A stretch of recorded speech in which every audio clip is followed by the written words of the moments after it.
Hello, everyone. Good to see you. You see, people are dressed for the season here. Koshi is the Bodhisattva Nicholas, Chris Kringle, and Daimon is showing his aura, is emanating. He's actually sparkling. Good to see you all. Bjohan, lovely for you to be here with the spirit, but behind him you can see he has a full Bodhi tree with the morning star on top. Very good. Did you put a little Buddha statue underneath like I told you? There's so many Buddhas in this house. There's a Buddha everywhere. Very good. There is Buddha everywhere. Many years I was asked for some local charities, maybe because I'm the kind of slightly large, shall we say, Western-looking fellow, to be Santa here. Not this year, though, so I didn't get the full. Sometimes I would come here in the full Santa suit, but I don't have the full Santa suit today. But we're here in spirit because one holiday of peace and joy is all holidays of peace and joy. Remember that. And hi, Chris. Good to see you. It's also a kind of a holiday season at the university, so this is going to be a quiet little Zazenkai today. I'm glad you could all be here. Our theme will be practicing like monastics at home, which we'll talk about a little later. Also ties in with the season, you'll see. And otherwise, I think we're all good to go. Let's see. Good to see you, Bibika. Ross, Yosho, good. Beyond, are we ready to go? Good to go. Whenever you bells. Ding, ding, ding, ding, ding, ding. Can you give me jingle bells there? Jingle bells on the bell. That was it. There you go, jingle bells. All right. If you've been here before, you know what to do, and if it's your first time, just follow along. All right, let's go.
of the perfection of great wisdom. Sutra.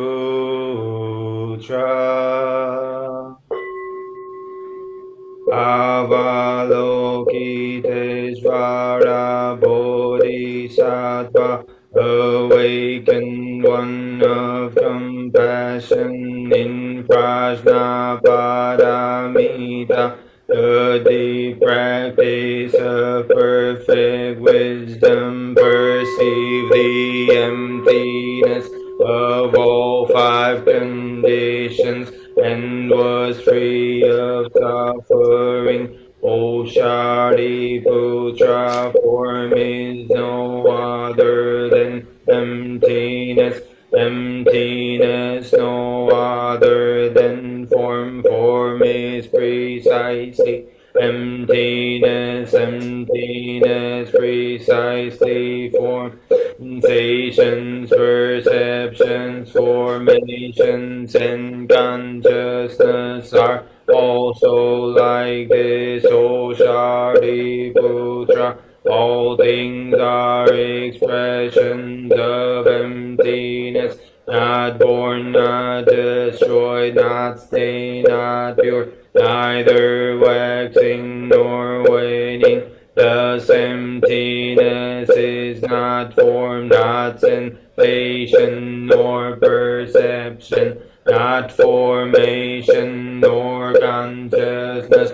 No eye, ear, no tongue, body, mind, no sight, sound, smell, taste, touch, nor object of mind, no realm of sight, no realm of consciousness, no ignorance, no end to ignorance, no old age and death, no cessation of old age and death, no suffering, nor cause or end to suffering, no path, no wisdom, and no gain, no gain. Thus bodhisattvas live this Prajnaparamita with no hindrance of mind, no hindrance, therefore no fear, far beyond all delusion. Nirvana is already here. All past, present, and future Buddhas live this Prajnaparamita and realize supreme and complete enlightenment.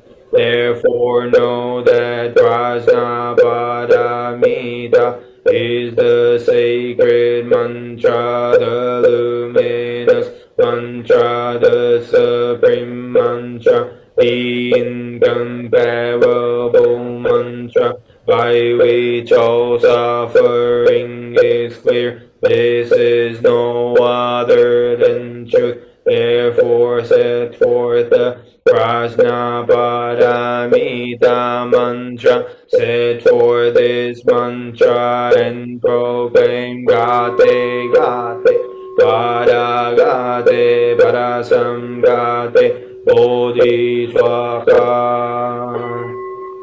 Anya Shinyo.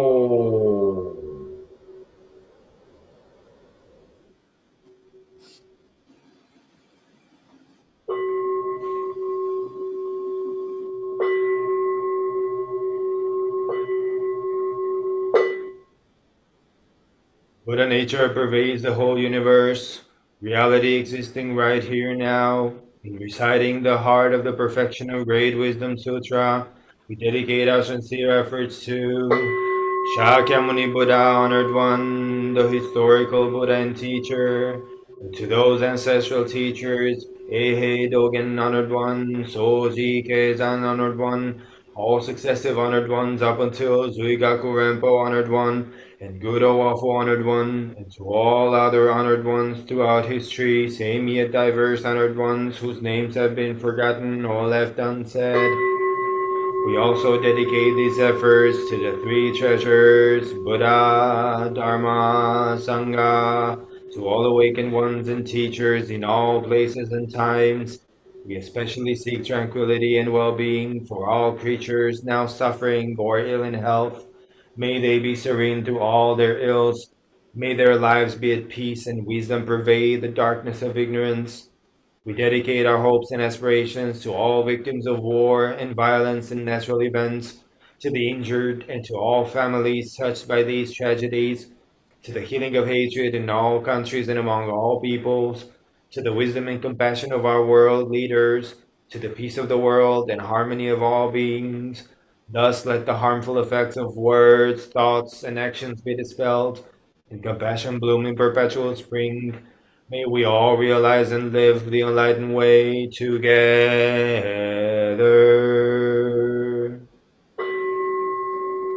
Om Buddhas throughout space and time. Om Bodhisattvas, Mahasattvas, Maha Prajna Paramita.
Jindo, we think you froze.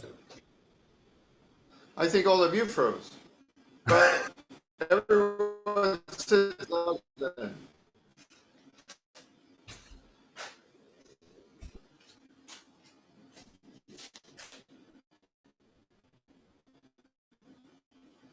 It's so cold, of course we froze.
hip.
have Zazen and a little talk?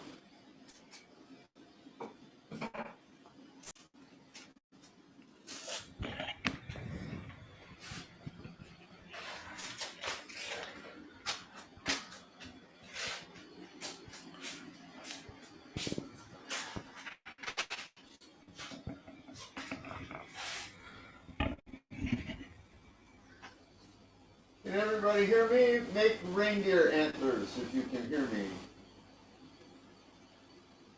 Thank you.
From time to time, the question comes up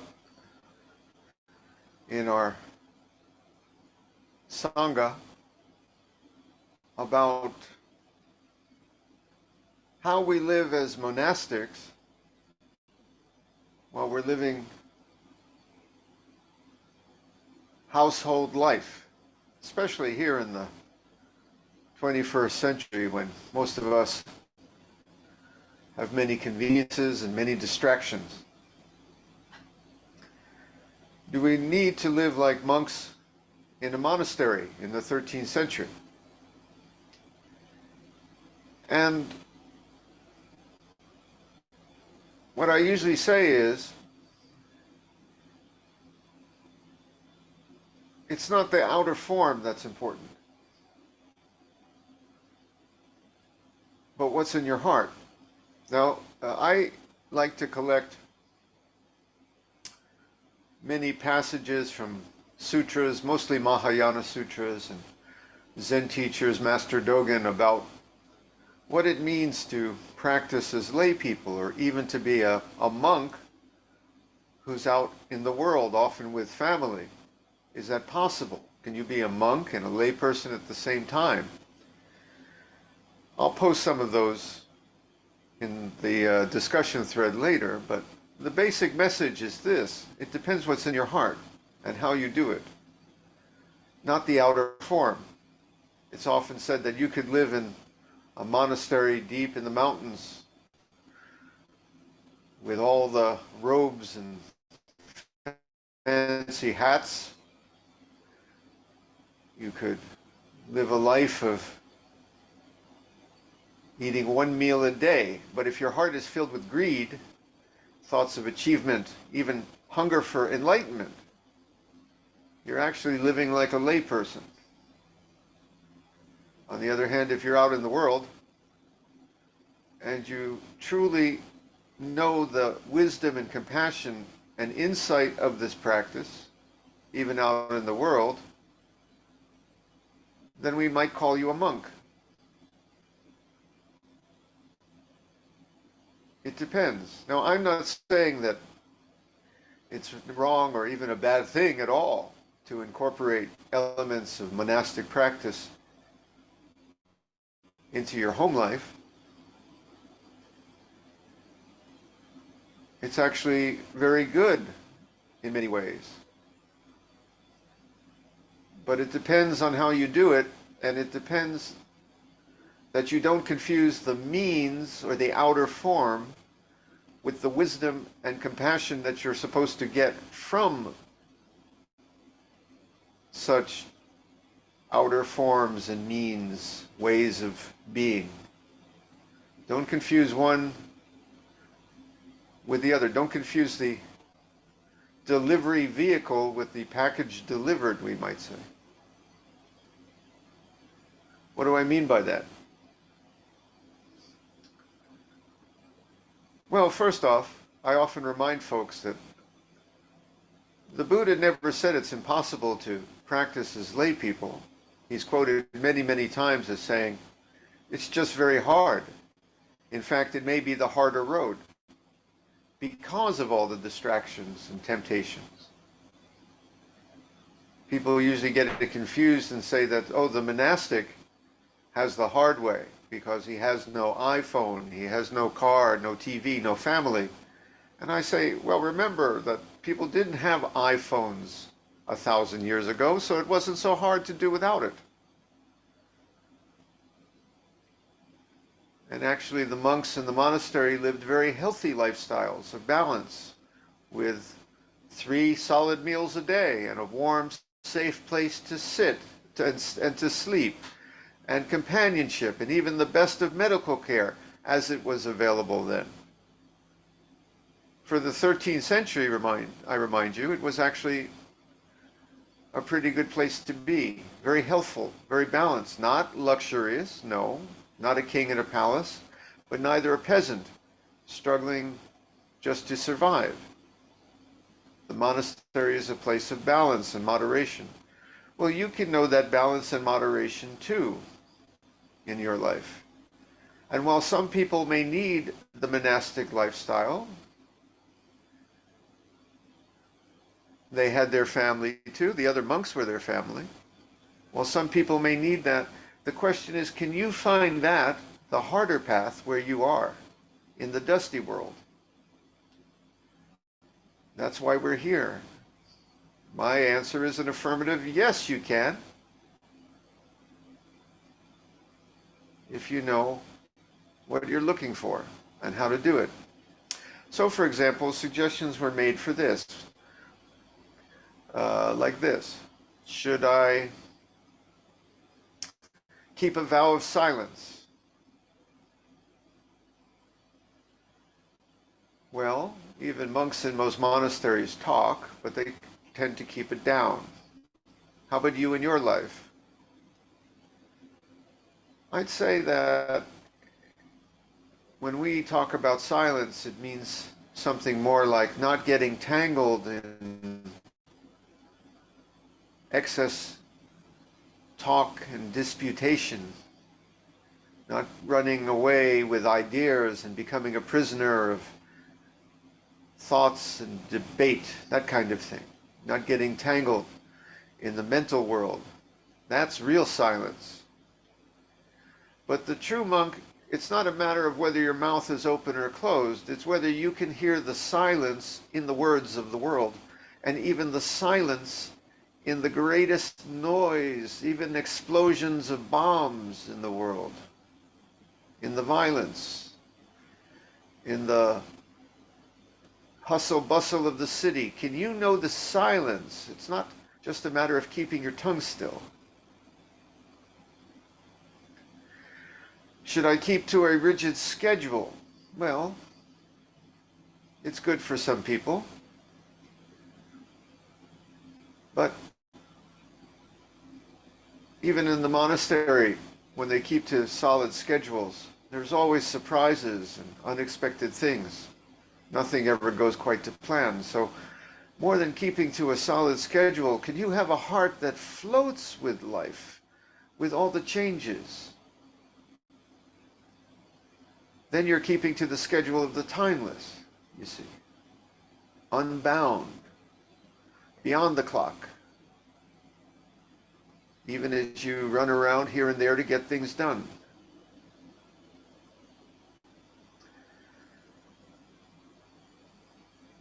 Must I sleep on a hard, small bed like the Buddha proposed for his monks?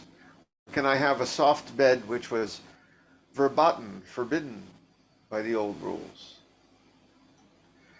Must I only eat one meal a day? Well, first off, the Buddha never proclaimed this for his lay followers. As I said, he knew that some people were out in the world and some people were in. Some people may have a soft bed and eat 3 meals a day. As a matter of fact, even the monks in China and Japan eat 3 meals a day because they're not in India anymore and they need more calories. They've adjusted things. But how about you? The Buddha knew that many of his followers were actually relatively wealthy people who owned property and lived lives of ownership. What was he saying to them? Well, sleep in your bed, but don't be attached to your bed. Eat the food you need, but try to keep balanced and healthy. It's not rocket science. Have things, but know the difference between what you need and what you truly just crave. That's the difference. There's a famous story, I wish somewhere I can dig it up, about a monk who went from Tibet to visit a wealthy practitioner somewhere in California, maybe someone in the movie business, somebody like that, and was invited to their house, and the wealthy Buddhist was talking about how unattached he was in his heart. The Tibetan Lama noticed that they were sitting in a nice living room with an expensive couch and some kind of expensive rug on the floor. So the monk proceeded to dump his tea all over the couch and the floor, to which the wealthy donor proved that he was kind of attached to things all along. Well, can we own things and truly in our heart not be attached to them, not be their prisoner? This is our hard practice. Can we sit Zazen more, but no, it's never a matter of quantity. If you find a moment of timelessness and non-attachment and goallessness, in even an instant of sitting, then you've had very good Zazen, no matter how you sit. But if you sit and sit and sit in order to gain somewhere and make progress and finally get enlightened, you're what Kodo Sawaki would call a prisoner of Satori. You wouldn't know Satori if it hit you on the head. I think Kodo would say something like that. Do I need to isolate myself from the world like a monk? Ha! That's the easy way. It's now the holiday season. Many of you will be spending time with family, seeing many distractions, people trying to sell you things to buy. Can you be at the family dinner where Uncle Louis is fighting with Uncle Mo about politics or something and be free in your heart? Or must you lock yourself in a monastery where everyone just talks about Buddha all the time? I tell you that if you can find Buddha in the middle of the family get-together, when someone has had a few too much things to drink and, you know what that's like, well, then you're finding Buddha. Can you find Buddha in a church this time of year? Your mom wants you to go to church. Go ahead. It's your mom. Make her happy. Where is Buddha not? Any religion, any message, any holiday that speaks of joy and peace is a Buddhist holiday in my heart.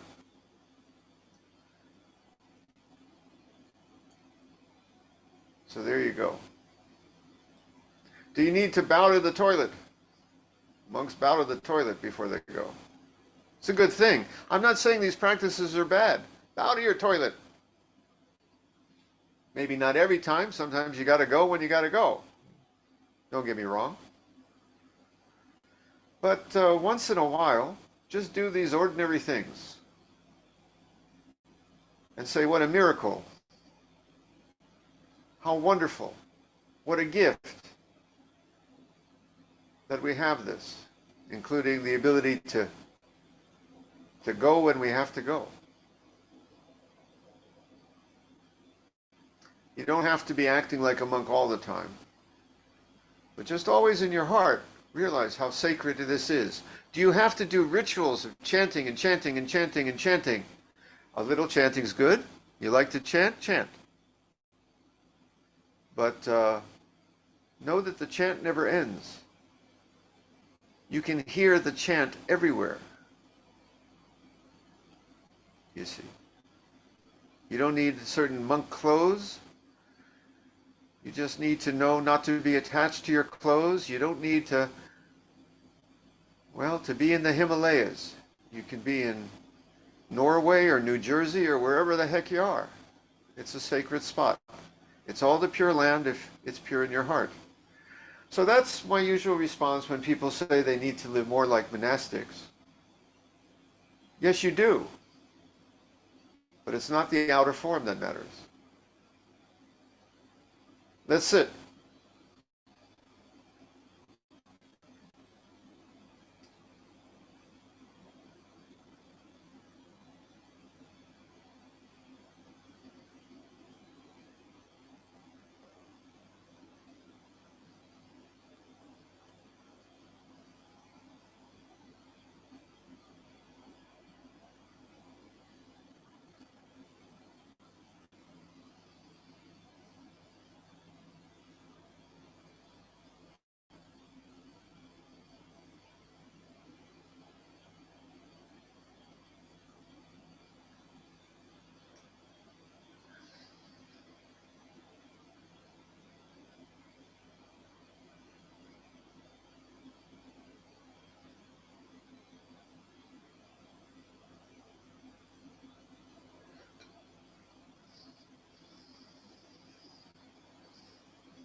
We will now recite the verse of atonement and the 4 vows.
All harmful acts, words, and thoughts ever committed by me since of old, on account of beginningless greed, anger, and ignorance, born of my body, mouth, and mind, now I atone for them all.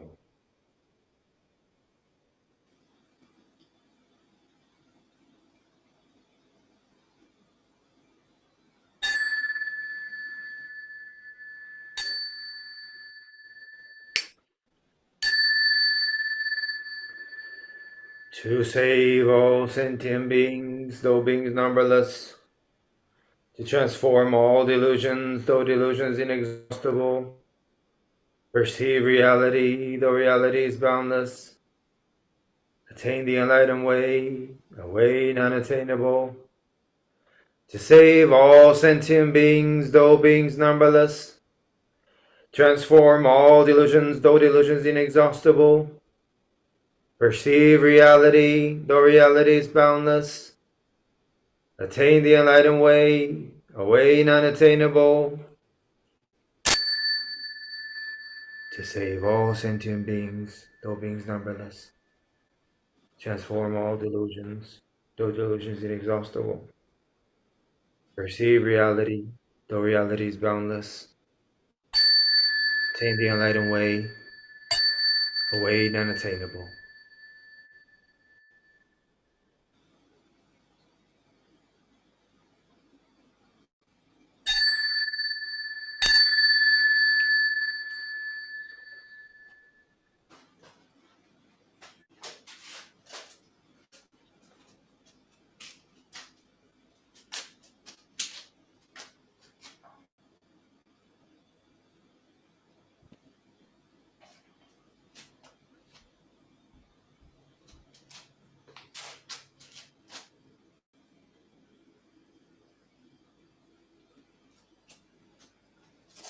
Well, ho ho ho. Ho means Dharma, by the way. You know, the ho, Dharma. It's a little joke, but I wish you all every holiday, Merry Christmas, Happy Hanukkah, Kwanzaa. For the science-minded, December 25th is even Isaac Newton's birthday. Happy birthday, Isaac Newton. Uh, Bjorn and I, we got to put together a collection of our Buddhist holiday hits. Someday we can record this like Rudolph Be Silent, right? Or my favorite, "Oh little town of Kapilavastu." It's a little Buddha, where Buddha was. Anyway, peace to you all. We're going to have some tea if you want to stick around. Merry everything. Koshi, good to see you. And the rest of you, may you have a lovely week of peace. Love you all.